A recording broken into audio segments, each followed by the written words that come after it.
balanga prêcher. Lis la Bible. Prêche la Bible. Que l'évangile soit au centre de tout.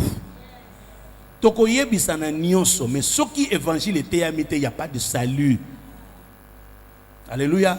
Je n'ai pas honte de l'évangile. Car c'est quoi? C'est une puissance pour le salut de quiconque croit. Et c'est le que souté. Église est dans le côté pour zana mbongo. Et ça te po yebi ko loba. Et ça te po yebadina batu. Église est vendaka likola lilobana. Église est vendaka te po na ba chorale. Et vendaka te po na ba partenaire. Église est en association de ressortissants de. Église est vendaka po na batu bayoki lilobana nzambe. Bandimeli lilobana nanzang. À tous ceux qui ont cru, à tous ceux qui croient en son nom, il leur a donné le pouvoir de devenir enfants de Dieu. Ils ont le pouvoir de devenir enfants de Dieu puisqu'ils ont cru à la parole. Au commencement était la parole. La parole était avec Dieu et la parole était Dieu. C'est comme ça que nous fonctionne dans l'église. Baza ba serviteur. Mais bao baza na service ya église. Baba kisi côté na enseignement, babito pesa bango double honneur. Quand on parle de double honneur, ça signifie bango bo considérer bango autrement pour en dehors des fonctions, ils ont la grâce de la parole. Or nakata liloba, il y a ceux qui ont le ministère de la parole, il y a ceux qui exhortent, il y a aussi ceux qui prêchent, il y a ceux qui enseignent. Donc il y a des gens qui ne peuvent qu'exhorter. Il y a des gens qui peuvent qu'enseigner. Il y a des gens qui sont capables d'enseigner, d'exhorter, de prêcher. Alors tout c'est compliqué quand on se retrouve niveau na. Alors il y a aussi des ministres appelés. Basana bâton, enseigner, prêcher, exhorter. Alors il y a aussi des gens qui ce sont des fidèles capables de recevoir et de transmettre. Oh, Paul a dit Timothée, alors de telles choses, il faut les donner à qui? À des hommes capables et fidèles. Non, on commence par le fidèle. À des hommes fidèles et capables de les transmettre aux autres. C'est comme ça qu'il dit à Timothée, prêche ce que tu as entendu de moi. Batumuzu baza batei te pour avoir la révélation par ensemble. Aza motei pour avoir au pasteur atei. Aza motei pour avoir au maman atei. Atei. Batu belé makamana bino zo simate pour yo pour luka révélation. Pour que nous luka révélation ni ngana te ya mikonyos. Tanga na zo te yo komaka. Ezala makamoko lekio na esprit. Comment? Tant yo ko telema, so ngana bandaki na premier point, deuxième point, yo balelo ango. Longola premier point, deuxième point, kangisa 1 2 3 na kata point moko.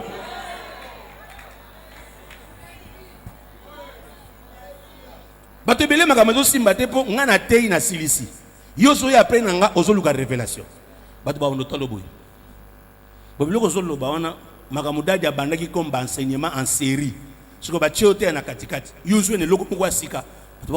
Azoloba auti biloko azoloba zuya o siko zozwa 15 minutes bato ba se réveiller kabo après moko mo alléluia bozoloba mente ata bolobi mente ngamoko na sina lobi amen biloko abo moyen boloba amen ezate te ozokosa to kominde ko intimider po biloko zoloba wana ba enseignement to uti na ngoda dia banoko pesa yo na ba enseignement muso osali cassure. Alors comme tu as cassé, nous devons d'abord goûter.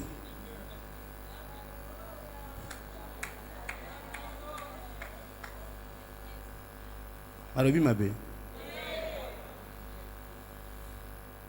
Comment bino bozo bokoti réunion na église zoté.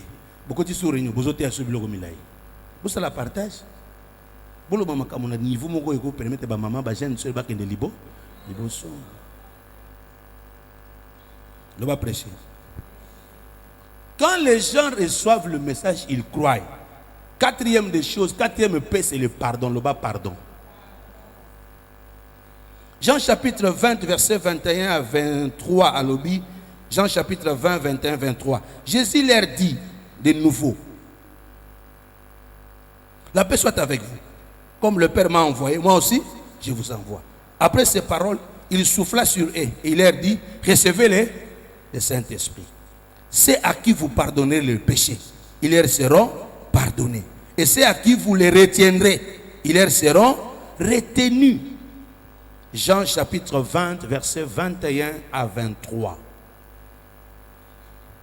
Jésus dit, je vous donne, allez. Jésus leur dit, allez, plutôt, que la paix soit avec vous. Comme le Père m'a envoyé, je fais quoi? Je vous envoie. Donc partez. Partez. Maintenant, partout où vous serez, quand la parole sera prêchée, ceux qui demanderont pardon, pardonnez leurs péchés. Actes des Apôtres, chapitre 2, versets 37 à 38. Acte 2, 37, 38. Acte 2, 37, 38. Après avoir entendu ces discours, ils eurent des cœurs vivement touchés et ils dirent à Pierre et aux autres apôtres, hommes frères, que ferons-nous? Verset 38, Pierre leur dit, répentez-vous et que chacun de vous soit baptisé au nom de Jésus-Christ pour le pardon de vos péchés et vous recevrez le don du Saint-Esprit. Les gens croient pour être pardonnés. Annoncez à tout le monde le pardon. Annoncez la repentance. Prêchez la repentance. Prêchez le royaume des cieux. Parlez du retour du Seigneur. Que le message soit, message comment on l'appelle ça? Christocentrique. Présentez Jésus né en chair. Présenter sa vie, sa mort, sa résurrection et annoncer aux gens qu'il va retourner. Il est venu annoncer un nouveau royaume. Présenter que bokonzi nzambe zali pe bokonzi nzambe ekoya. Tokozwa nyonso ya mokili me yango toyelaki kaka na église te, toyaki pona bomo ya seko. Po soko za na capacité te ya komema bato na espérance vivante. Mutu akokota na église akolemba. Po soki oyebisi ya kobala bongo soka balite. Bongo soka bali libala ekufi. Bongo soka bali azonyoka na libala. Bongo soka bali libala ngo esimbi ifo abota. Bongo soka boti te. Bongo soki ko bote umeli. Bongo soka boti ifo kolisa ba. Bon, siko soki bana ngo bakufi. Bongo soki bana ngo bakoli. Est-ce que batangi? Est-ce que basilisi? Est-ce que bazwi misala? Est-ce que babali susu? Est-ce que baboti? Tout ça na musala ebele. Alors, et lorsque ko vandi sabatu l'église, ba vanda tina ki mubange, c'est la parole. Il faut que nous ayons une espérance, il y a l'élo, il y a lobby, il y a l'éternité. Pour sinon, tu as lemba. Bando banda ko loba na solo bana bino bako bika. To la moki lobi na tonga bigite. Banda loba ki to ko bika to zo bika te. Il faut ça na capacité ko loba na lobi bako bika. Nzambe pa lobi. To ndimeli kaka pona biloko mokilité. Yebisaye comme il est écrit. Ce qu'on ndimeli nzambe, yeba que vous aurez des persécutions. Il faut fongoler la ye. Oui, ça y est que baliaka lipa, baliaka musuni, o baliaka penandunda bololo. Vous aurez au centuple après tribulation, après la vie éternelle. Donc il faut que na katikati yawa entre kozabilo kwa mokili, il y a aussi des tribulations, à part tribulation, vie éternelle. Donc mutu il faut que na uti na Égypte na mokili, na koti na désert na kata ko kauka, na oke na Kana. Pour sinon te boko suka de na mai ya baptême. Mususu akosilika avant mai ya baptême. Pour kotala balobi Pharaon azo landa biso, siko tala azo landa biso bolobaki to bimi Pharaon yo wana zoya. Ya zotala Pharaon na bashar. Nzoka ndazo yebate ke bateau ezana ko passer sous mai. Donc il faut que Mosai na nzambe oza na capacité au telemeli Pharaon, au bundeli batu na kindoki ya famille, au bundeli bango na ba force démoniaque. Au bundeli bango na ba autorité na ba principauté na kombo yeso longi ba ndimeli nzambe babando landa yo tangu bozoya yeba ke Pharaon ko landa bino ko tika bino te mais tangu bokoma na bango na mer rouge il faut bimisa formule mususu faut za na nzete oyo ko tanda maesa nini e pasuki tangu bozokota bango nyoso bakoti yo koti mutu ya suka ozana capacité Pharaon azoya ozana stratégie à cause de la naie na bachar na basoda nyonso bakota peuple avancé boyo telemozeli tango bango nyonso bakoti peuple zo ganga Moïse ozeli bango nyonso bakoti bien olongoli bato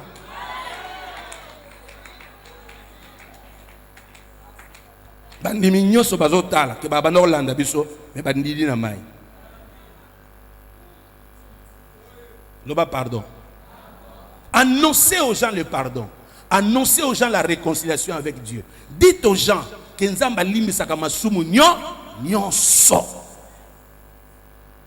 Koza la pasteur te mokambite maman mokambite oyo zana batu mo soko talo bi en tout cas oya ko bongate. Oyo zana gouvernement na Congo azwa problème. Potanga tali libulu moko boye. Atali libulu azoye bateki caméra ezalaki. Alabi en tout cas libulu eko tikala ko bongate po ndenge to bongisi nzoka ndaza gouverneur ba filmaki. Balagisi mokonzi azwi problème. Yo pendengo ozawana Nzamba limisaka masumu nyo. Ezana batu musuba ko tubela masumu Nzamba limisi ba. Mais batu musuba bazoko ko tubela te yo sambeli pona bango Nzamba kanda netele mana. Moïse a telema liboso Nzambe. Nzamba zo beta batu bazo kufa. Moïse a zui brasier. Aaron ba mi tandi na se sambeli kanda Nzambe telema. Le peuple tout belagité. Yesu a mis kaba biso nan tout belité. Un souverain sacrificateur azamuto azana et faute. 12 tribus ezawana. C'est ça la miséricorde.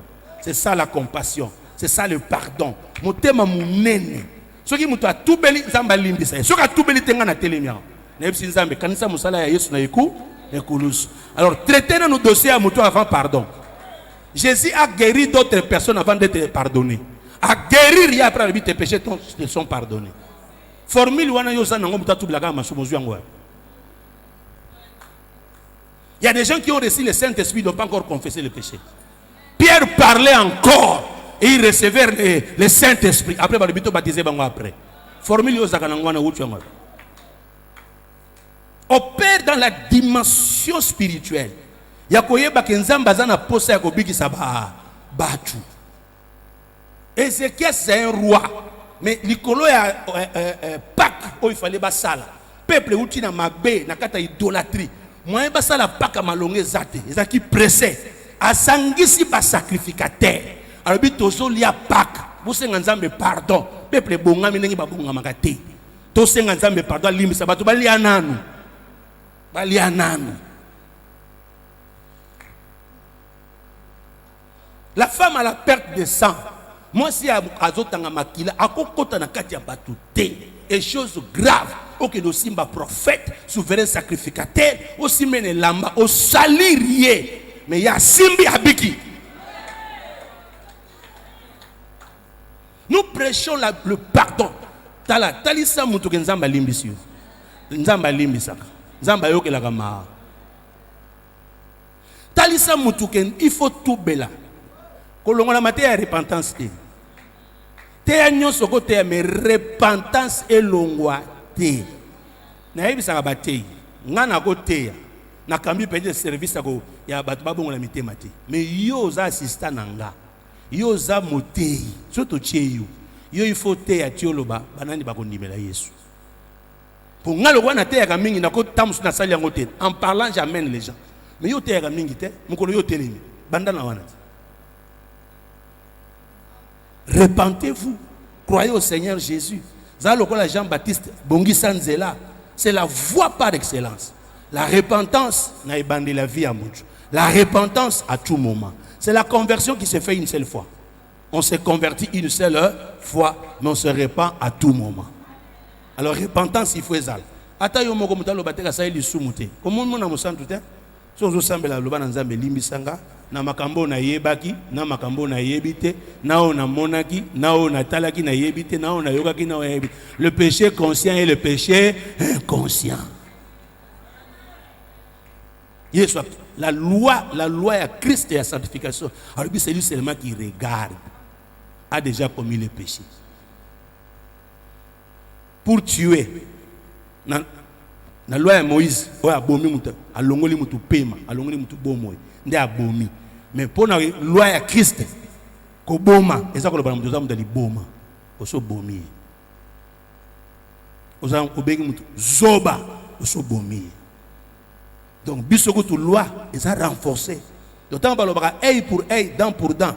Biso œil pour œil, ne sais pas ma casse. Pour biso quand na kanisi ko za zoba, na sina bomi. Pour Zoba, c'est quelqu'un qui est déclassé de la société. Alors combien de fois on raisonne? Tu as tellement raisonné, tu n'as pas dit. Combien de fois tu as dit que tu as dit que tu as dit ouais, où tu as dit où tu as dit mais moi, je pose à pasteur, pose à maman, pose à responsable. Aussi, bon, je dis à toi.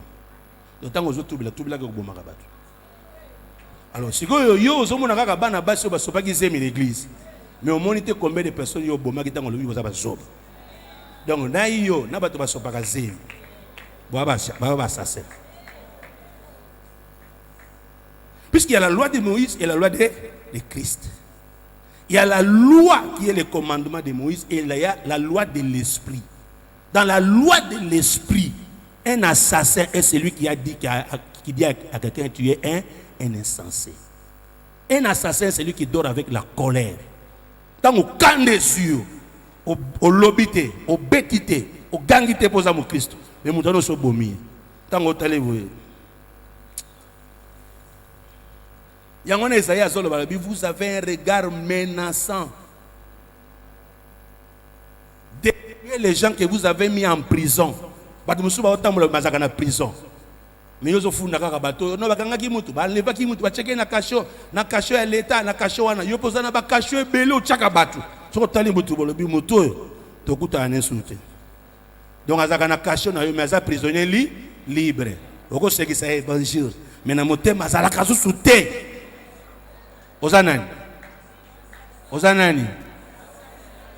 Donc tant que tala ka ba sero ba ka l'église ki ndumba na bango. Yo zo cha o ba ndumbo bazokota l'église.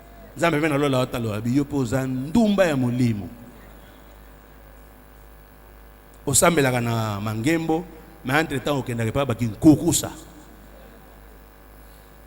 Oza servante quelque part, serviteur quelque part, mais il t'arrive ya okendaka pe ba côté kuna oyo biso to ndimaka te.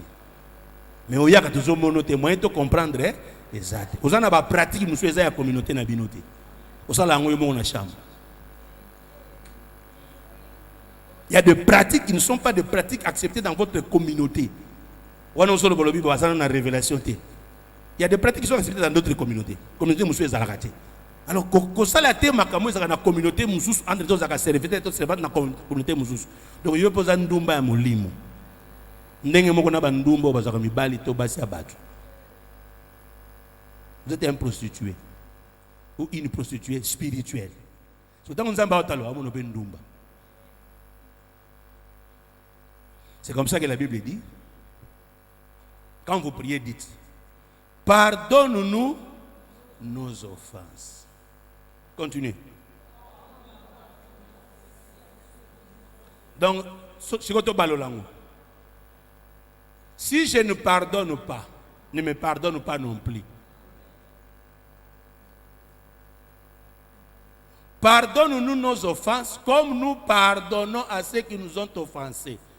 Comme je n'ai pas pardonné les offenses de ceux qui m'ont offensé, toi aussi ne me pardonne pas. Donc aussi longtemps que tu ne pardonnes pas, toi aussi tu ne vas te pardonner. C'est comme ça que Jésus regarde. De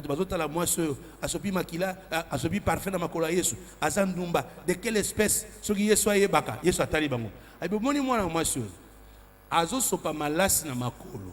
Il y a grand prix pour Azondima qui ngana limbisi. C'est lui à qui l'on pardonne plus, il aime plus. Yango mona en église parce que mususu bino bozu mone bien té. Mais tant que ka alléluia, yé molimo ezui. Tant que bizamba zo pambola, ya bongi. Ne bato akala wana, rien. Et pour nani? Pour yaza conscient et consciente que ngaso nzamba limbisi ngate na baby. Mais ba musubi tous zaloka ba pharisien. Tant que zo sambela pharisien na mutamasum, na républicain. Pharisien zoloba na pesa kadim. Asambela na yebi o nzamba. Aotala likolo. O yebinga na jenaka, na priaka, na pesa kadim, na pesa offrande. Na lokola mutu ote.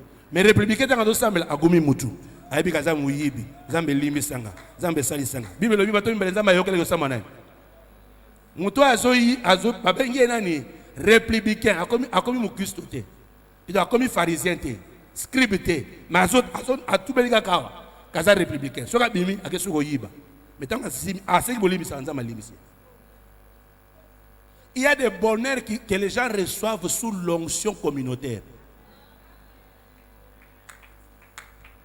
Alors disons à tout le monde que Dieu pardonne.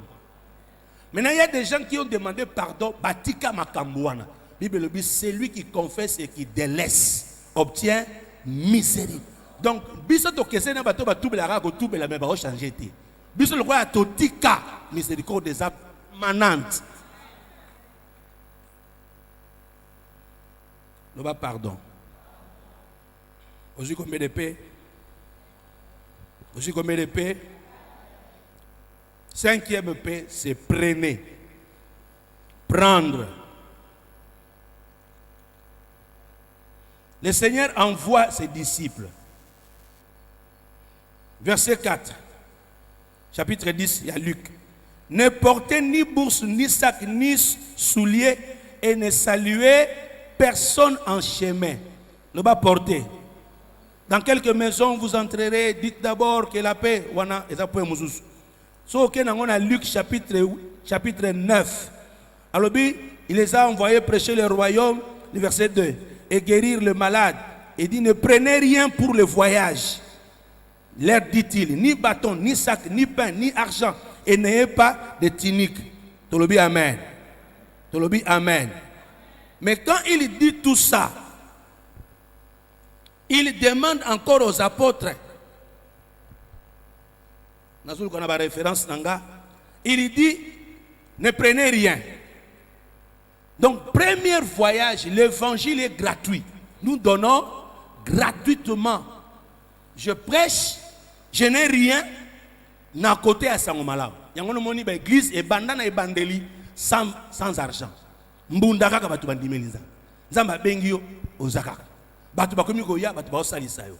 Mais ici on dit ce que ozo kene mission ko so le côté. So côté na mboka wana.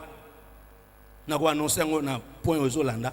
Mais batu bako yamba yo. Bako lesa yo, bako melisa yo, vanda na bango zala na bango. Là où Maman nous a parlé sur l'hospitalité qu'il faut exercer et qu'il faut accepter. Bible le dit comme même le côté. Kozane lo kona maboko te. Et c'est là bako yamba yo vanda wana. Amen. Mais il y a aussi, je crois, dans Matthieu, vous avez une référence, j'ai des notes ici, pour la sambouriété. Yes, maintenant je vous envoie apporter quelque chose. Vendez. Vendez quelque chose. Apportez. Première mission, Batubakenda, sans comme meloko. Deuxième mission, le bi, beauté capé binobo mema. Donc l'évangile commence avec une provision surnaturelle, où un homme de Dieu peut commencer, ayant seulement l'appel, le message, annonçant le royaume des cieux, les gens vont se repentir, obtenir le pardon, et tous ces gens-là peuvent devenir des partenaires. Mais il faut que sa organisation, retrouvez-moi le verset là. Jésus dit, maintenant je vous envoie, vendez et amenez quelque chose. La deuxième mission, je crois que c'est dans Matthieu 10 ou 20. Alors, il faut y avoir que nous soyons saliboso, Zambe a besoin en charge. Ici, j'aimerais dire dans la première pensée, Mosali nyonso ya Nzambe zala na foi ke Nzambe azana. Oko sala makambo sambongo. Po Nzambe akotinda batu. Nzambe akosalisa yo. Mosali ya Nzambe yeba ke na ba poche ya batu. Vous retrouvez verset? Yeba ke na ba poche ya batu. Nzambe azana mbongo. Yeba ke na munoko poisson. Mbongo ezalaka. Yeba ke ba veuve de Serepta bateau bazolo kotana bango bakoni, mais Dieu leur a ordonné de te nourrir. Mutu muswa ko lamka tonga yebisio, j'ai eu à cœur d'apporter, j'ai eu à cœur de faire. Tanga boteya ki moteme tutanaki. Zamba zakana dimension ya ko disposer bato basalisa yo. Zamba ko telemisa bato ba bimba quelque part basalisa yo. Na église ne compte pas sur seulement les gens qui sont devant toi. Dieu peut t'envoyer les gens que tu ne connais pas. Nanya kunda kolo Yesu, un disciple caché qui s'appelait Simon, qui n'était pas avec tout le monde. Nana futa impo ya Yesu, poisson. Azaka na mbongo abate la katambo la kanango, timokolo Yesu akozanga mbongo apesai. Nana lalisa Eli nanda kunaye. Une veuve, Alessa ya Melissa. Nanya loja Élysée Nandaku naye. Une femme qui reconnaissait, ce monsieur passe toujours par ici. Et puis, il y a le saint homme de Dieu. Cet homme, c'est un saint homme de Dieu. C'est un envoyé de Dieu. C'est un homme de Dieu. Vous retrouvez un verset, donnez-moi ça. Merci, fils. Lisez ça. Luc 22, combien? Lisez.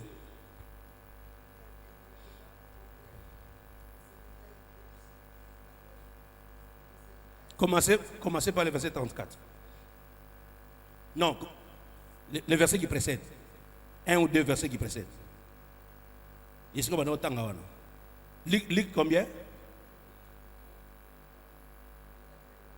35. 36. Lisez 34. Lisez à partir de 34.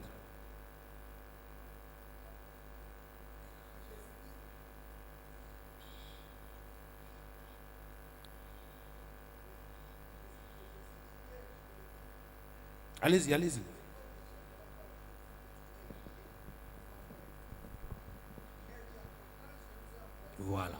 Voilà, c'est là-haut. Quand je vous ai envoyé sans bourse, sans sac et sans souliers, avez-vous manqué de quelque chose? Il leur répondit de rien.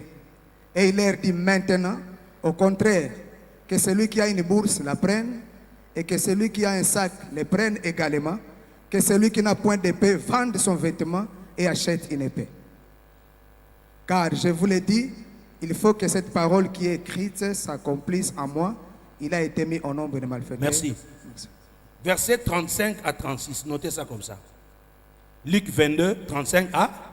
Il leur pose la question. Je vous avais envoyé. Il les a envoyés au chapitre 9 et au chapitre 10. Arrivé au chapitre 22, à tout le monde, on a tindaka bino liboso. Bokendaka maboko pa, bozangaka ya kolia te, bozangaka ya komela te. Sikoyo mbalo, bokende maboko pa mati. Moko na bino, ateka pe eloko, ame ma bourse. Musala nzambe ko banda nzambe ko soutenir.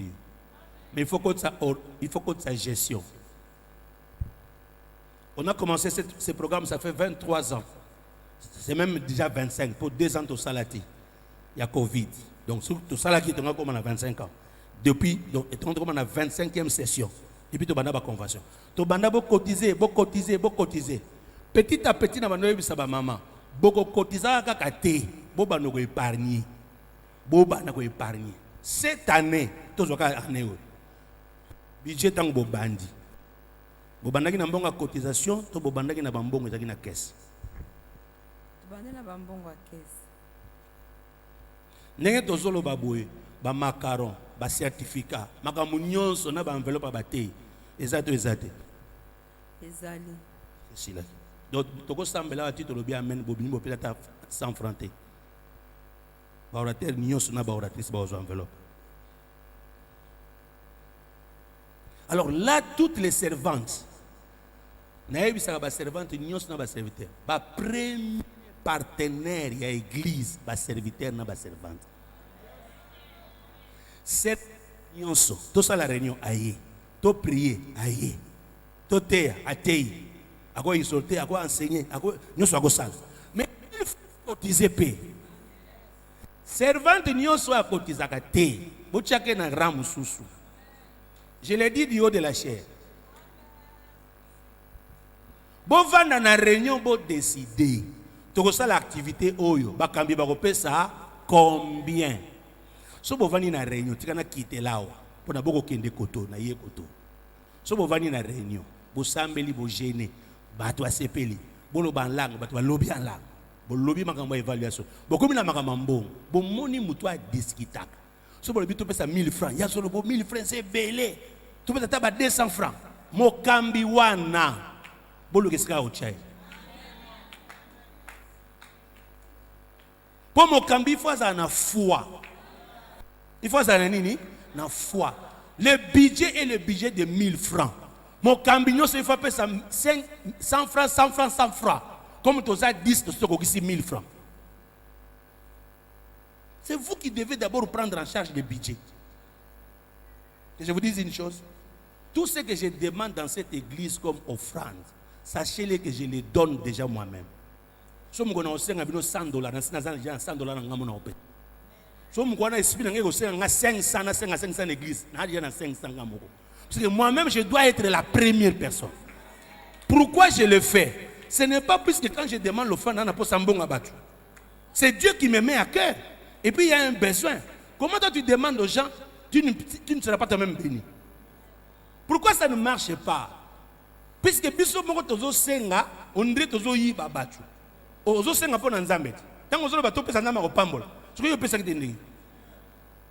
C'est ce qui fait qu'il y a le retour. Au salaire ba pète de fois simbarati. Oui, pesa ati. L'homme ne donne que ce qu'il a. On donnera à celui qui a. À celui qui n'a pas. On notera même ce qu'il a. Première partie à Moussala, ils ont fait. Bako zo en charge, ba corbeau bako lesa yo, ba veuve bako lesa yo. Mais yeba, il faut beau créer chambre ya biloko. Ba benga ngoni. Na exode ba benga ngoni. Na tabernacle. C'est ka bomba ya biloko. Chambre à grenier. C'est ça non? Dans quatre églises il faut ezala. Boko kotsa mbongo te bobimisi nyonso. Non. Notion mouké à Jésus et Zalaka. Notion mouké. Merci. Notion mouké à Jésus et Zalaka. Minimiser les dépenses. Maximiser les recettes. Mais yo so zumbon en église. Ton entité. Yo moko mi zoueli déjà. Et puis on veille si là. Après on va senga soubatu. Toi va zobana yo. Yo to pesa ki yombo. Après je ne suis pas senga. Ah. Il y a un monde qui est sympathique. Il y a un bandité sympathique. Est-ce que tu penses qu'il est lourd? Il faut y aller parce que tu penses qu'il y a un bazar battu. Baotala. On ne va pas se il faut le bien se mettre micro. Il faut pas coûter à tous.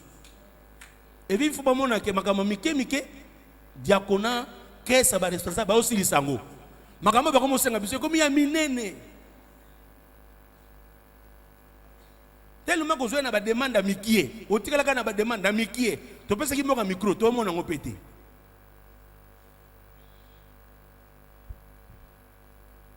Badozo senga mbongo wana. Bazana bana na bango pe. Batangisa ka bana. Bazana ba makamba. Il faut yo posa parent. Oui bité que ero ba bingana bana pona minerva. Ndere biso de check convention. Tu vois yebike bato baluka monga minerva là bas. Baluka monga université. Donc il faut prochainement to yeba ke to ko umela tena ko senga po bato be ba obongisa makambo na bango. Donc il faut mailler moko esala we ezake bato ba moni loko eloko ezati. Mais botiki bango tango ba yé. Ba moni ba sepeli et puis ba vando pesa librement. Et puis l'église zaka na service bon côté, il y a les offrandes, il y a les actions de grâce, il y a la dîme, beaucoup ça l'appel de fonds, beaucoup ça la collecte, beaucoup ça la nani. Mais focalise-toi un autre jour de loko mususu. Comment yo tchaga makele côté dîme? Il y a aussi des offrandes, non? Conduis bien les services des offrandes. En tant que responsable, manage bien les entrées de l'offrande. Là, prenez les 40%, versez ça dans tel compte. C'est fini. Un appel de fonds, salami. Oh, appel de fonds, ils ont un compte de voiture. Ok, non. C'est le détournement de fonds.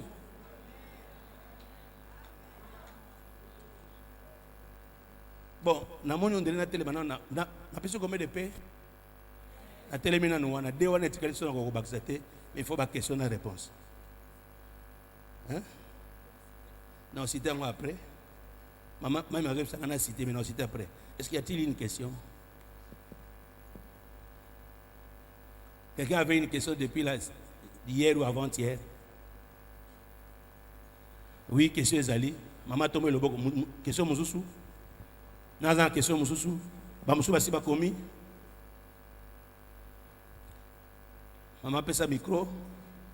Pesa micro wana toka question et puis tozui question Moussousou awa. Yasaka ungana lo ba tia mami pa tia gi. Toke maman. Ngana sana question moko ya oyo te biso lelo. Bon, nalingi expliquer biso nanu puisque lobi poisson asalaki na mbongo oyo afutela Jésus impo. Nalingi na o expliquer nga pe opesa nga verset.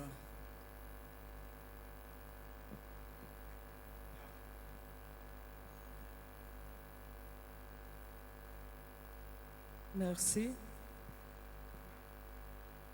J'ai une question sur la prédication du premier jour. Hein, là où on a donné l'ordre de ne pas saluer les gens. Hein, partez, ne saluez personne en route. Hein, mais ma préoccupation est celle-ci. Comment la même Bible nous dit que si vous ne saluez que des frères, donc des personnes que vous connaissez, vous ne faites rien de spécial. Hein, on nous recommande de saluer même nos ennemis. Et maintenant, ici, on vient donner l'ordre ne saluer personne. C'est là où je ne comprends pas. Hein, qu'est-ce que cet ordre voulait réellement dire?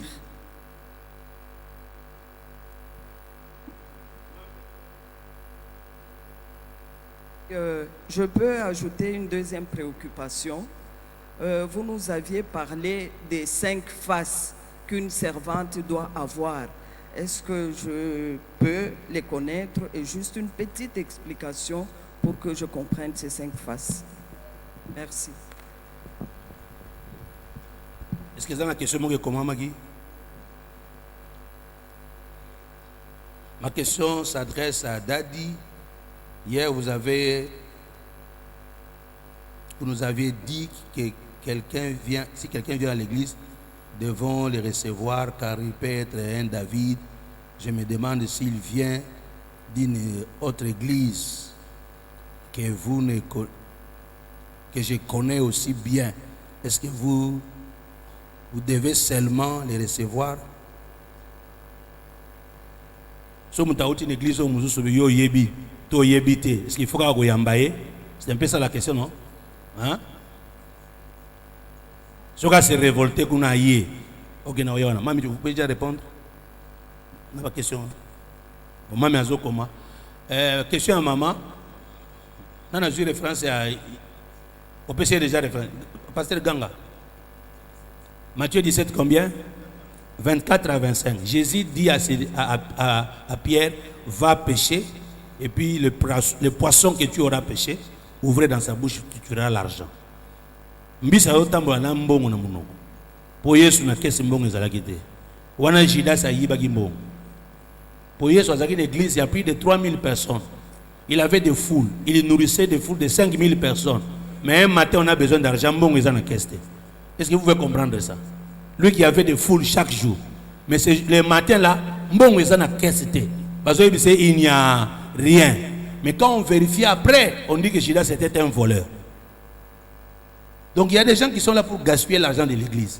Et puis il y a des diacres et des diaconesses voleurs. Il y a des gens qui sont autour de nous qui détournent de l'argent. Alors il faut faire on a la gestion financière, la gestion du personnel, la gestion administrative. L'église doit quitter le niveau seulement d'être spirituel. Il faut y avoir un niveau de gestion comme une entreprise.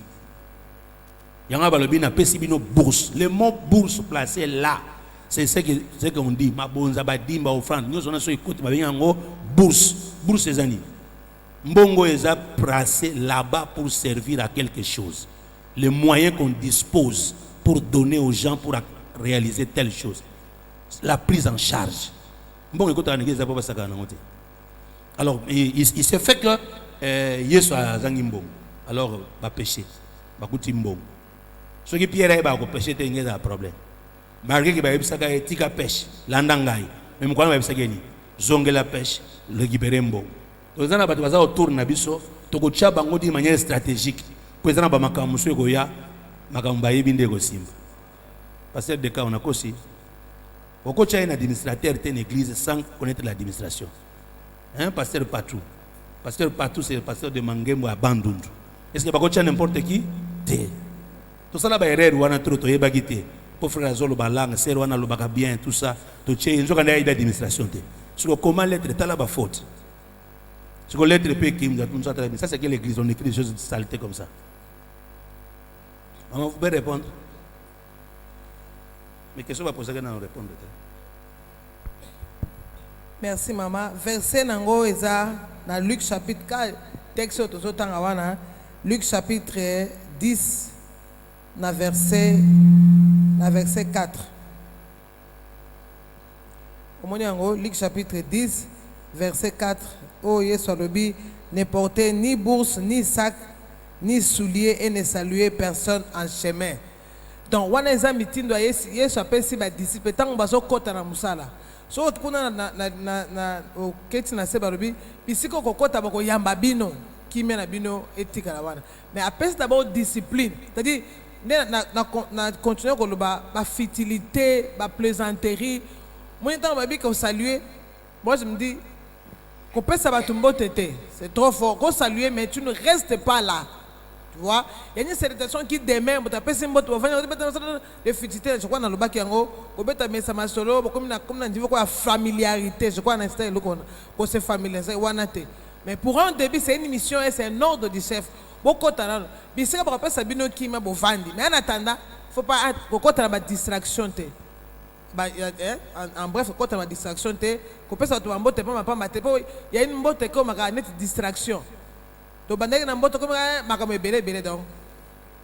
Dis-moi d'abord ordre, on peut se mbote, travaille d'abord et le reste après. Et question mi balé ça. Question mi balé. Et ça n'a pas qui une servante de Dieu à cause de la face 5 faces. N'a pas face à l'ocole en gombe. C'est-à-dire, une servante doit travailler. Donc, vous avez le dans son anzi là, donc tu dois travailler. Comment tu travailles. Vous avez la face à Lyon. Tu ne dois pas sentir que tu donnes les ordres. Tu es simple, mais tu as la personnalité, tu as le caractère, tu as le charisme. Tu te vends comme une lion. Et dans le bas qui cause la agneau, moi n'en pas. Donc, cause la comme qui dit ça dans la simplicité, tu es humble. Après dans le but, il faut s'en face, il y a colombe, il y a plutôt il y a serpent. Plus prudent, sagesse, comme le tcha, okimi. Et puis dans le bas, il y a le colombe. Tu as les 5 voilà. Maman, c'est bon? Les 5 voilà. Merci. Voilà, 5 faces, il y a serpent. Merci. Moto a une église. D'abord, Azamondimi. Qu'il soit rebelle, à outre l'église Moussousou, à Yembala Liboso, à Yeboye, Azamo Mondimi. À côté de l'église. Ce que bao nyon surtout, yo yebi, que Aza serviteur, Jésus revient. Ce que vous se retrouvez, tous au monde na EJCC. Yo reconnaître que maman ou na mona que Jésus revient. Aya ndengini. Yem daye pa na yo to yo mtubino batuzo yambaye. Puisqu'il y a la gestion des croyants, des fidèles et la gestion des serviteurs, ça c'est différent. Il faut faire la part des choses. Muto ngalo kwa muto kwa ngabo. Na moté pasteur na Bethel. Lobi na tongo na tombokeli apôtre Mbi. Bena tombokeli pasteur Moïse na bimi na Bethel. Bo moninga na yeko samba na Sion. Bino bosko bozo ya mangalo wana. Boya mangalo wa mundimi. Dona bandeli ya 0.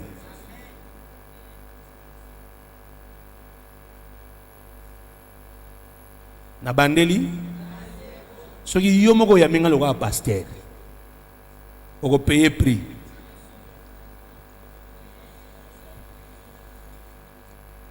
Mwana ya famille oyo afingi papa baswani papa na ye baswani tango bazolande mangwa kimi akoti na ndaku nayo akomi mwana yo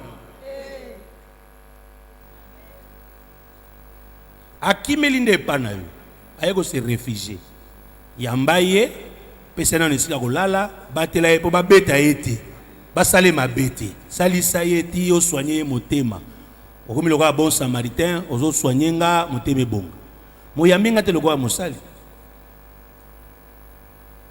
Si il faut ça là tout au réconcilier moi qui me pas na yo na ba para na yi. Ça là si comme ça là on a la réconciliation. Il y a zo boy, to ba para ne ba boy, c'est là où tu vas voir comment réagir pour ça inam to ko perdre te. Bisone to sala guerre. O moninga ka mutu ah mona za ki interprète de kao. Si quoi bimi mbala moko qu'est-ce que moni mbala moko lobi na tonga bani ko interpréter. Merci. Mutafinga tata na ye. nazwango na mokili babokolaka mwana mbanda te nazwango na mokili mwana no aza kaka nazwango na mokili nakolukela biloko ebele ya mokili mpo comprendre baerreur tosala makambo mosusu tosala na église ezalaka te libanda. Même un médecin, il ne peut pas te soigner dans un autre centre hospitalier s'il ne reprend pas les examens, même si tu as amené le résultat d'ailleurs. Comment tu n'as pas un référendum maintenant? Bongo, évêque Janvier Seka que nous yambe malamoko na mama Gigiba yambe malamoko na Memo. Et au salam matin, quand on a kota kiwana, vanda wana, totala makamno après. Toko yamba après prière. Et puis quand ça la erreur, to yebi dossier wana après ono, tozana sengo ya ko yamba mama na biso mado mongali ya eglo, azana kat na biso. Ora auto bima na eglo. Ube to yemi mama mado mongali, to yemi mbala moko. Te, to yambete. To yambe na bureau. Kuna yebi gaza na dossier na iglo. So ba yego sambela lilo ande. Na oyambete. Na oyambele na bureau. A expliquer nga. O sale rero cheli liboso ya bana. Ba o baza koto baza ka bandi. Ndoko yoka ba. Ga. Bango ba ndima na bango. Po yo ndo cheki esima na yo, o cheki na kiti ya ba serviteur. Bandimi na bango. Le papa n'a rien à toujours par rapport à la conférence na biso ya femme équilibrée tout ça la awa dès tout ça la boye ils ont produit quand même des fruits. Ça fait 2 ans na document passé moi après conférence l'église na zo yambakuna na plutôt na bureau a mama passé béni merci. Et puis pourquoi tu me dis merci parce que au sali musala moko nzamba lola pambola pe nzamba lola futa yo. Nabi qu'est-ce que je fais? Abi mundi minanga moko. Azaïf ma partenaire mon n'est pas dans son église. Ngana ezaki na mwa problème muke abimi na église abande roya na c'était Bethel awa. Abi mukolo mususu ayaki na bureau na yo ozoso yambaki bapaya ozoso nae otuni outi wa oye ayebisi yoke na ayebisi yoke na outi église tel. Yo ebisi en tout cas moyen ovanda na biso ezate. Kende nando. Soko lingo fa na biso. Qui n'est pas qu'on réparer des gars wana solo na papa na maman et après bango ba yebi sa ke bo yokani ndo ye awa no tango akekuna nzamba sali ngolu ba yokani azongeli église nde mama pasa bisinga mama pasa beni basa mingite nde akopeso merci na ndenge na songi sala ki undima zonga pe ngape na tourna nga na sana pe na mwana nga moko nga moga na shiraka ye asa mwana malamu pona nga mais asa pe mutum pasi pona nga mwana akima kingawa akima ke place mususu mais l'église akekuna en tout cas longa na sala ki basali ngape ma pasa na benge na bureau alibi mama yo okofana nanga awate na yeba ye pa momi fon en tout cas okofana te zonga kuna kenene be église nyonso mais awe pa na biso ofanda te awa donc ti mona wana pe azongi abisinga mama na zongi mingi en tout cas osame me bo benga ninga kuna mama wana oniko changa kase awa mais soki muto asane mundima bawa yebani te na kata ba entité bakoko landela mais o aisi yebani en tout cas il faut toujours ko zongi ça tozo kutana pona ko sala ka musala wana. Merci papa.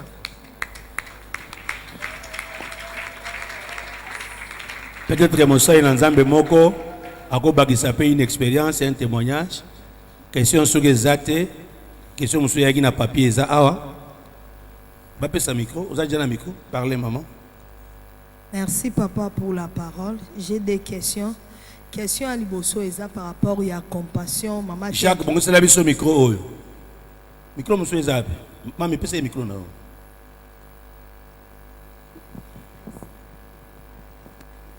Question à Liboso eza par rapport à la compassion de maman te ya kibiso na ndengo bakise libiso. Mutu aye pa na yo azala ba problème ba difficulté par rapport à la famille une orpheline.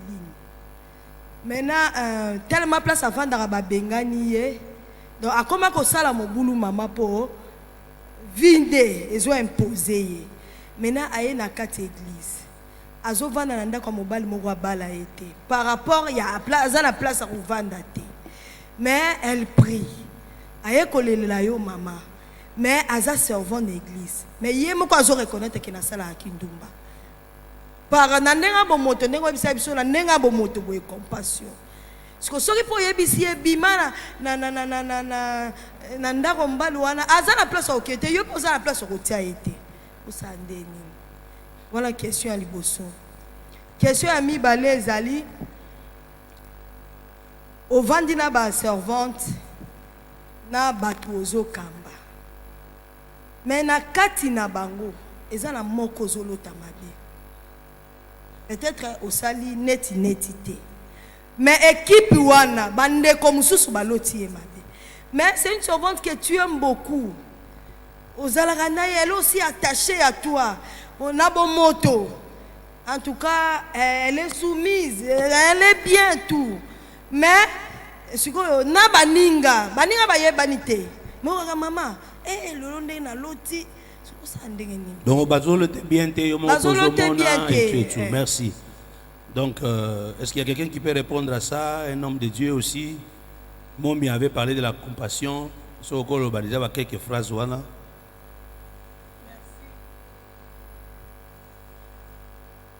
Merci pour la compassion. La question maman, est d'abord réponse na deux volets.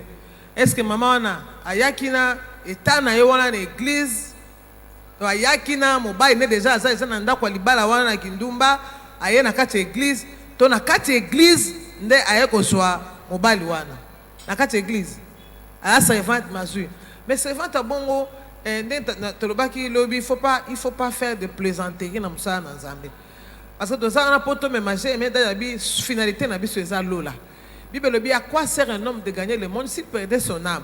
Pour ça na biso na bito to force to coinça par to ko ba ko coinça eza pour que bon monde na lola to kota na pa Nzambe. Muto bongo oyebisi en tout cas comme nenga na yebisa bato. Ou bien na tuni oza apesa combien? Otika na oza na combien na maboko. Comment be bon to limbisa nga zape na mbongo te.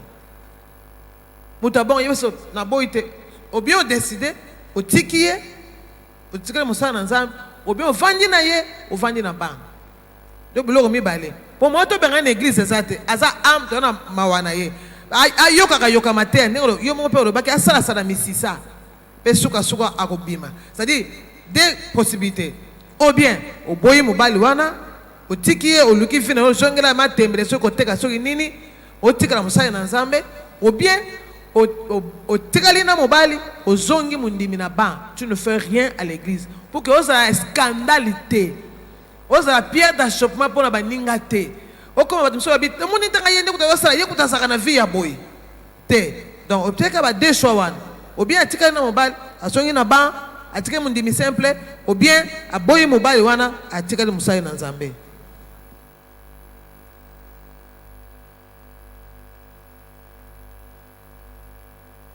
Là, c'est au fond des athées. Quand on a dit, en tout cas, bien aimé, le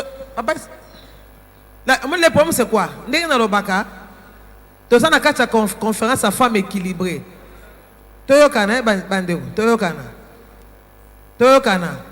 Avant, mobile, wana zoya, ando fanda. Parce que biso basi, je crois que biso na femme équilibrée, une femme doit savoir au luka.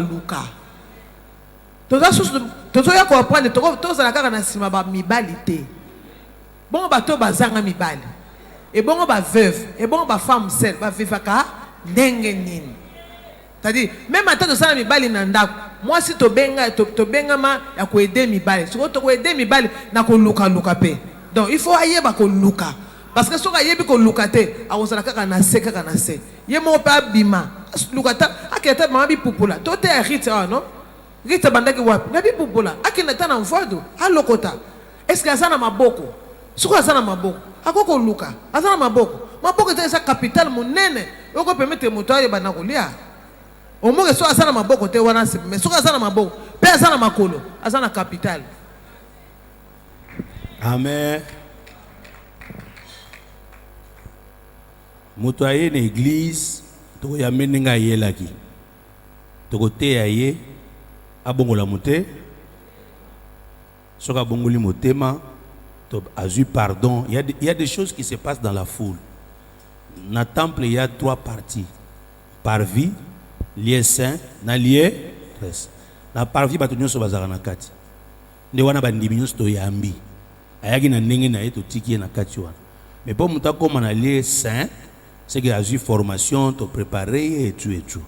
Tozo yeba nini to sala. Mais muto azana kati église ayena aye ndumbate. Asalili ki ndumba na kati église. Comment bozo benzo servante?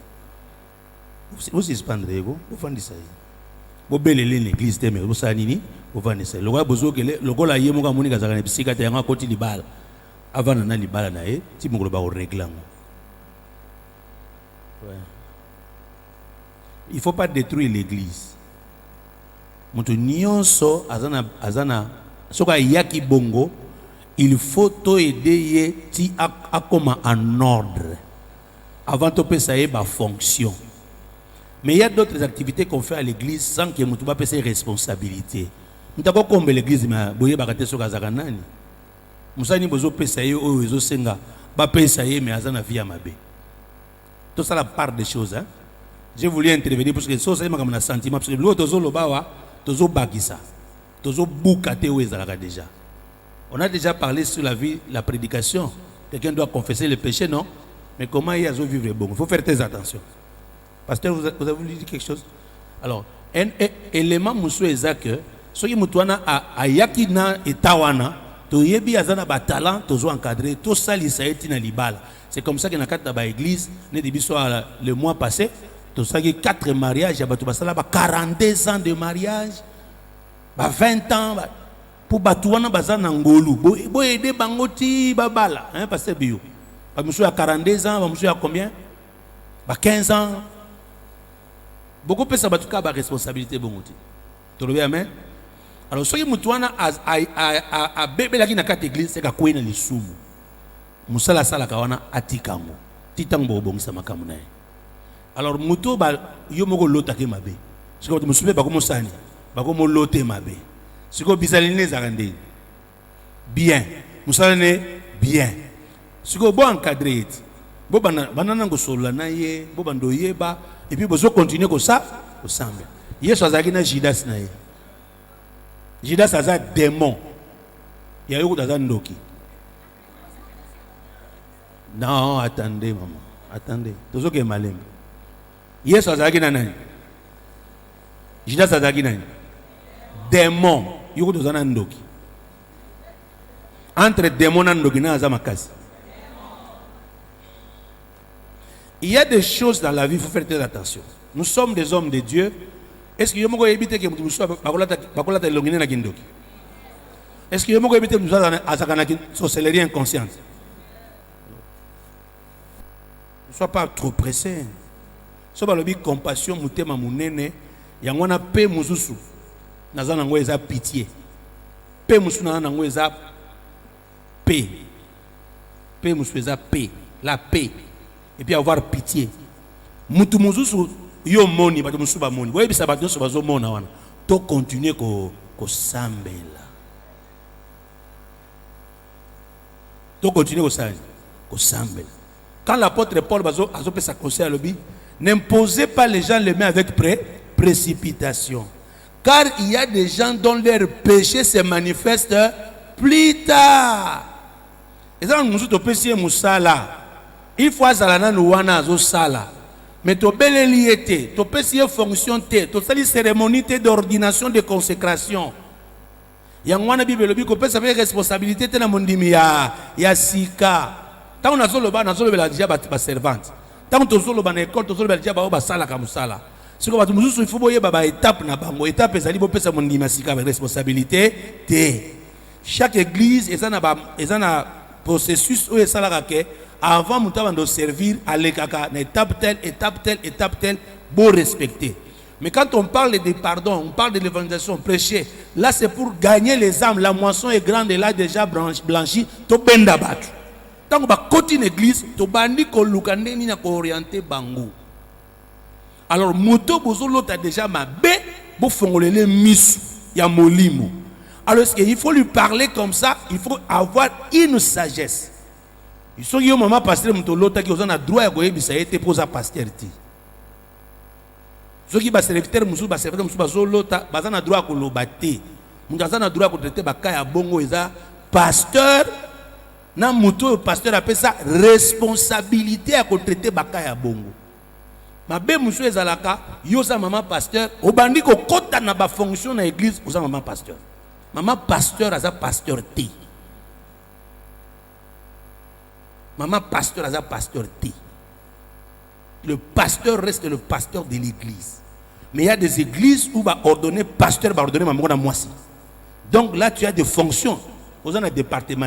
Si vous avez maman pasteur, va faire sa responsabilité. Tu géreras les choses dans ton département.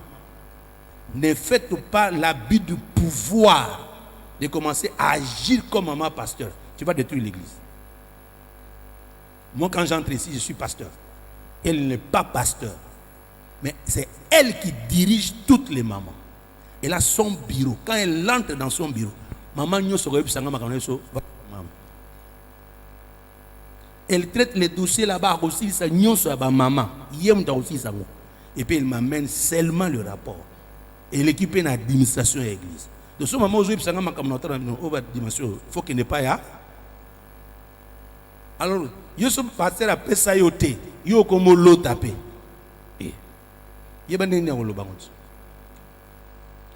C'est un danger. Alors, c'est un danger.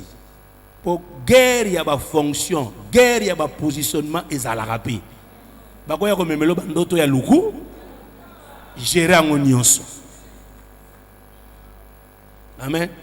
Ce qui m'a mis à ça, Moussala,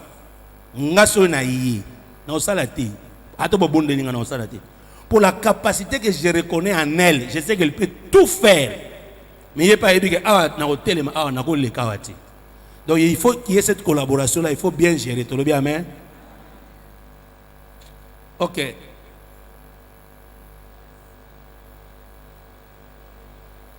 On a répondu qui et quoi je vois que c'est l'essentiel qu'on peut dire aujourd'hui.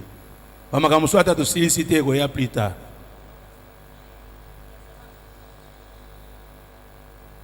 Mais sa révérence, maman apôtre. Bon, papa, je voulais savoir, tango tu kolobaya, ce beau ça la activité.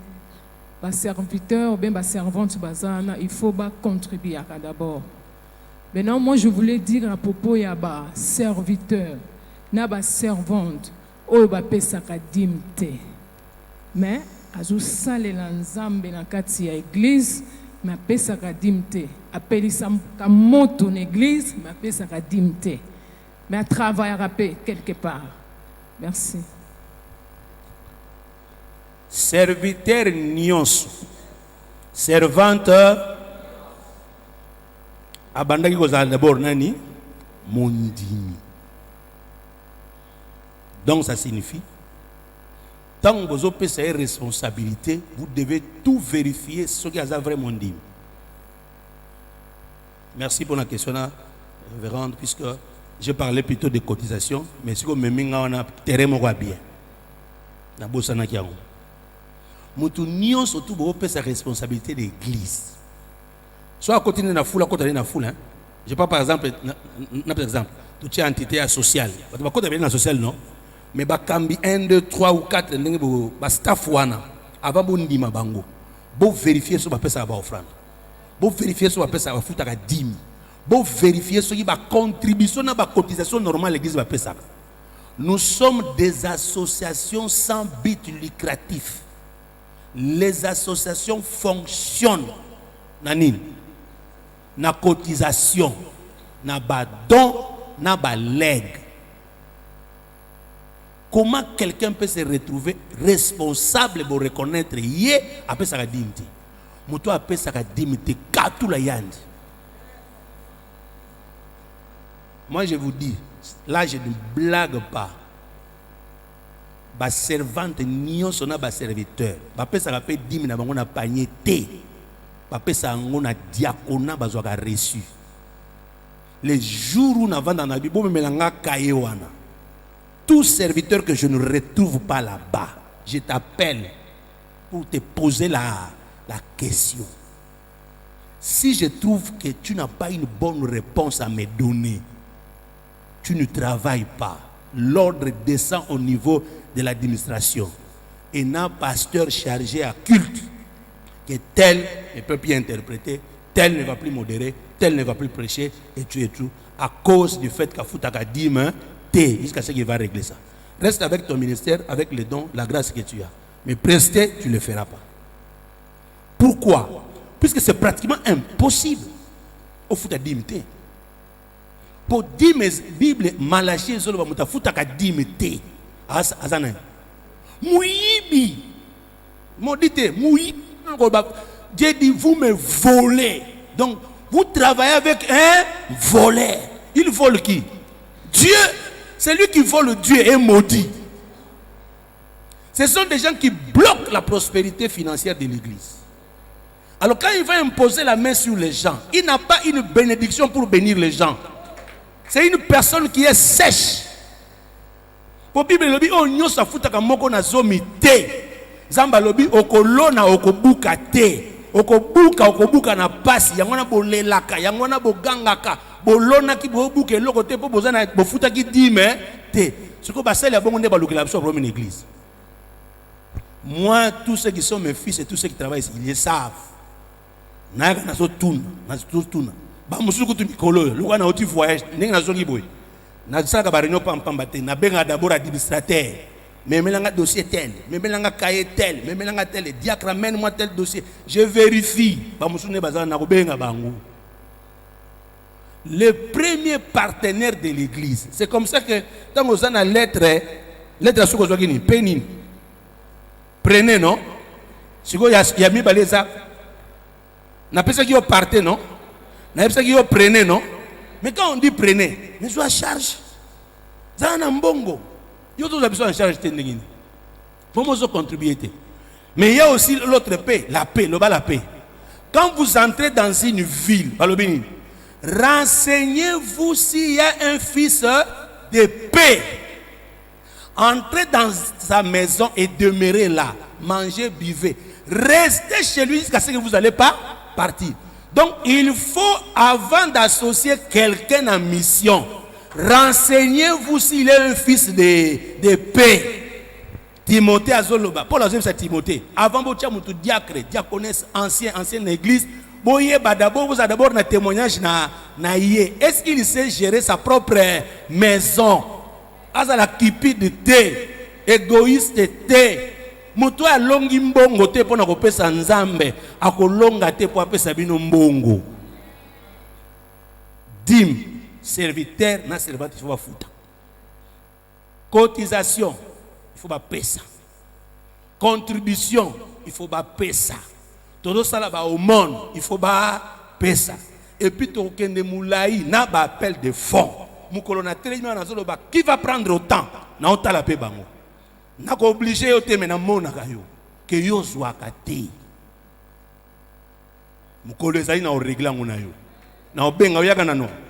Yo $5 opesa kate. 10 otele makate. 20 otele makate.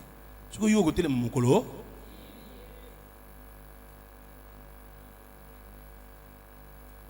Hein? Makambo. Ba église ezobe balikwa makambo. Maman, mtafuta ka 10 mité pour traiter dossier là. Hein, hombre, bolobini ni kuna. Longola na programme. Oyoki nga? Maman oyoki? Boyoki? Ma question aussi la terre. Bon, to permettre moko. Bon, il faut te clôturer. To comme déjà militante. Micro Tamus Alpha, rapidement, la sœur Alpha. Merci, papa. Question à propos de dîme. Ndenge ni to pesa dîme na fin du mois to ya chaque jour. Merci. On a commis dossier moulaï maman Vanda. On a faut pasteur expliquer l'église hein. On a commis gestion ya église et tout et tout. parce que musuba sala musala chaque jour ba futa chaque jour musuba sala musala semaine ba futa na semaine ba musuba futa ka fin du mois pour azwa kana fin na fin du mois dimba lobi payer la dîme de tout la dîme de na sinateur une église na biso matin on a zongo pas à date d'espérance mbaka di mon coach. Il y a ce qu'on appelle la dîme de la destinée. La dîme ya vie. Nous nous vendre wana au vu quelque chose longo la ka déjà. Yo moko yebi ki bakabele nga 1000 francs, longo la 100 francs. Bakabele nga 10 000, longo la 1000. Sala na enveloppe moko tchaka pe ya pembeni. Ote kaka wana za ba explication belé. Ndengo longo la ka dîme ya ko pesa nzambe. Zala pe na enveloppe moko longo la ka dîme na ya destinée. Pour mbongo eleki na maboko na yo nzamba zui par na ye yo pesa na 10% oyo etikali koto 80 wana oyo ko gérer comment on ça weza makambo mususu dimba pesa kango à tout moment que ozui mbongo pesa dim donc voilà pour RKI. Alors bien aimé, permettez-nous de dire ceci. Christ na ba phrase na ye alobi quand vous entrez quelque part renseignez-vous s'il y a un fils de paix. Ajouter l'autre paix, c'est la paix, n'est-ce pas? Balobi la paix, il y a moutesi aux okota. N'associez pas des gens pour associer. Vous voyez, il témoignage à battre na vie. Vous voyez, vous vendre nani, aux akana nani. C'est là où maman avait dit que ça m'union son beau te. Pas de monsieur aux anaïs, on a bangoné ba baby c'est là où ma campose akana bango. Dans la sagesse, vous voyez, beaucoup va nani, tu vas apparaître avec qui peut t'accompagner, tu peux être accompagné de qui? Bandako muso vandi ba muso zakana bango wana nde bakimisa bandimi po loka batu bamona ko ba yebi via mutu wana bakamo ko zakana bango yekola ko yeba banani bazaka autour de vous zakana banani ba témoignage na bango po ba comment ko gérer au permettre à ce que l'évangile ça nini et avancer. Alors balobi pe mususu so va na ndako na tango zubi matika kimia. Donc il y a la paix au yo muto yaki tika ka pe kimia loba paix. Alors pe mususu alobi so koti na mboka partout besoin que nous chasser les démons, purifier les lépreux, guérir les malades. Là, c'est le pouvoir. Le chapitre 9, il y a Luc, à l'obi, Bible, il les a envoyés. Jésus les a envoyés. Il leur donna, Jésus ayant rassemblé les 12, leur donnant force et pouvoir sur tous les démons avec la puissance de guérir le malade. Il faut qu'il y ait la démonstration de la puissance. Le paix qui est la puissance, qui te permet d'agir avec puissance, avec pouvoir, avec force, avec autorité.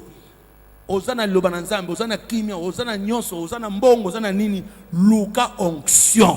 Les malades sont à l'église. Il y a des gens qui sont possédés. Il y a des gens qui sont liés. Il y a des gens qui ont des combats. Ils ont la capacité à ressemble lokola nkolo Yesu alobi, le diable était réclamé. OK? Le diable était réclamé. Donc, tu as évité assembler combien de temps pour la pierre. Donc, Moussa n'a jamais fait une autorité et un pouvoir. L'homme n'a pas écouté un mouton, yo salaka na gouvernorat. Oliaga mbongo. Bozolia mbongo bino moko. Pour na ebiye. Tozo tsalaki na même. Donc, tu es dans un supermarché. Donc, on a ebiye ah, yo conseil à gouverner. Zolia mbongo, zolia yo moko bando koti. O kabela biso te atali ngala bi. Noko ya famille. Soki balobi na ya zandoki. Non quoi koloba teke na andoki te pour soko lobi ko zandoki te o tiki bana nkasi do bando lia bango soki ba bengi noko ndoki ndimaka ko za ndoki po bandoki so quartier ba banga ke noko na banga zalaka ndoki.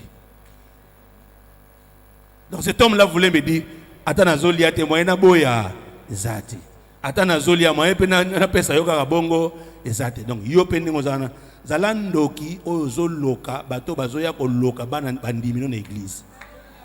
Na expliqué yo, Jésus le dit je suis le bon berger. Quand le loup vient pour attaquer ba brebis na bâton na ça veut dire ne prêchez pas seulement l'évangile sans exploiter la puissance de Dieu. Tout le monde a droit de chasser les démons. Bible dit, voici les miracles qui accompagneront ceux qui auront cru. À mon nom, ils feront quoi? Ils chasseront les démons. Osa mondimi. Avant comme un pasteur, osa na bormo mondimi. Chasse les démons. Comment on église doit chasser les démons? Yangwana ngana ngulu anza. Na roté. Na silisi. Service de puissance. Na silisi. Service des offrandes. Pour les 3 choses, il faut dans cette église. Et ça, les bateaux sont malades. Ça, pour ça, il est écrit. Il est écrit dans le bien pour un problème. Il faut que nous pas à Bikinan. Après le biche, je ne le connais même pas. Mais il est c'est un pécheur, je ne connais pas ça. Tout ce que je sais, j'étais malade, il m'a guéri. Ce que ça péché, il est lié. Il y a un problème, il y a un problème, il y a un problème, maman pasteur, il y a un problème, il y a un problème, muto abiki na maladi po cheke loboko akokata mutu lito iswaka sakanya loi puissance. Paul a lobby, je n'ai pas seulement prêché l'évangile, j'ai prêché l'évangile et aussi la démonstration de la puissance. Je ne suis pas seulement venu avec la sagesse. Dans la sambe lanzambe, en dehors des signes qui vous chasserez les démons, vous imposerez les mains aux malades. Et les malades seront... Donc guérir les malades, c'est un signe de croyant. Et vous ferez le miracle. Voici les miracles qui accompagneront. Faire le miracle, c'est le signe de croyant. Parler en langue, c'est le signe de croyant. C'est après que comme un don il y a guérison. Si vous avez un don à guérison, mais réclamer côté il y a des signes. Même des signes, même les signes, c'est un côté à signe. Il y a un peu aller. Ça va t'accompagner. Après, don. Sur le côté à don et simité, réclamer les opérations. Le Saint-Esprit a plusieurs manières d'opérer et de se manifester. Aux gens à don, on a même comme et simbi. Il faut s'exercer. Exercer. En forgeant, on devient. Tous les malades venaient devant. Il y a un miracle. Ce que Simbi de Charles Soussou, en exerçant là, Ecosimba. Ce que l'on entend. Ce que mon côté signe Simbi de Kendi Luka don. Ce que côté don est Simbi de Luka opération nana. Ce que Luka grâce.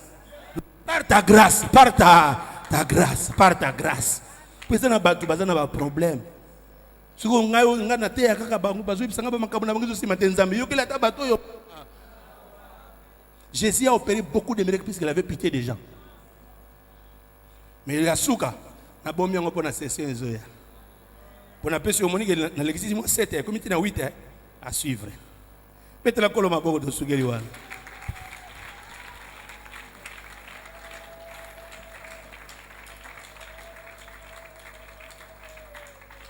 Si tu as su votre sambe là, je quelques minutes de prière. Merci na yomuto telemi, merci na wa sa fukami.